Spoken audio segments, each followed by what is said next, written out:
While still nursing the mother of all hangovers, we were all worrying about an even bigger headache. Had our computers been wiped by the Y2K, the Millennium Bug? No, I'm just joking. You see, actually, everything was fine. Travelling forward in time, the first major computer milestone of the decade came in 2001. This was when the PC versus Mac war got serious. This was the year of the operating system. On March the 24th, Apple launched OS X. 7 months and a day later, Microsoft retaliated with Windows XP. Ever since, people have argued whether Macs or PC were best, and the battle rages on to this day. 2001 also saw the beginnings of the broadband revolution. However, internet speeds were still cripplingly slow, only 512k per second in most homes. Things were changing, though, and by 2002, some people were getting as much as 2 meg per second.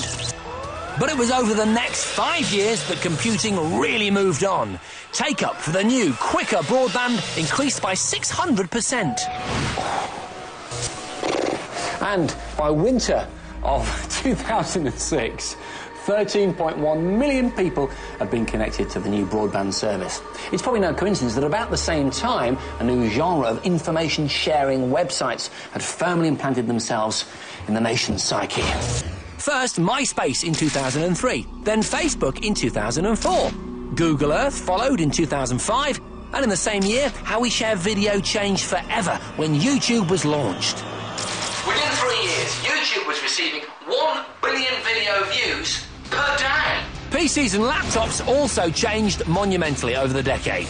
Processing speeds were up to 35 times faster, and hard disk storage around 60 times greater. And by 2007, they got a whole lot smaller with the launch of the netbook. Pioneered by the Asus EPC, they were small, lightweight, and low cost. Netbooks were designed to be taken anywhere and everywhere.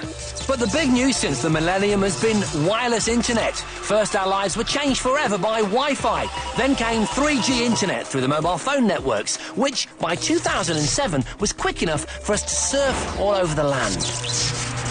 By 2009, these laptops look clunky and chunky. What it's about now is devices like these. BlackBerry's iPhones, G2s, smartphones, pocket-sized connected computers. The popularity of these things has surged in recent years. In fact, in the UK alone, 10 million of us use these devices to connect to the internet. Whoa! Computing at the end of the decade has become an intrinsic part of everyday life. The technology now exists to once and for all unchain us from our desks. I have been privileged to have been part of the growth of computers over the last 10 years. And I tell you something, I can't wait to see what's going to happen in the next 10. All right, that's it. And do that tingly thing with my particles that makes me pop up in different parts of the world. Come on, take me home, baby. Whoa!